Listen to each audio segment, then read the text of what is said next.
Hello viewers, আপনারা ভিডিওতে যেই কবরটি দেখতে পাচ্ছেন এই কবরটি হচ্ছে দিল্লির সুলতান ইলতুৎমিশের কবর।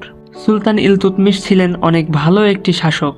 তিনি কখনো তার নামাজ কাজা করতেন না। তিনি জন্মগ্রহণ করেন 1180 খ্রিস্টাব্দে। প্রথমত সে ছিলেন একজন দাস। তার নিজের ভাইয়েরা তার রূপ ও যোগ্যতা দেখে হিংসা করত। এই হিংসার কারণে তাকে বিক্রি করে দেয় একটি দাস ব্যবসায়ীর কাছে। তাকে অনেকবার কেনা বেচা করা হয়েছিল। শেষবার দিল্লির সুলতান কুতুবেক তাকে কেনেন। সুলতান কুতুবেক তার ব্যবহার দেখে খুশি হয়ে প্রথমত তাকে প্রহরী হিসেবে দায়িত্ব দেন।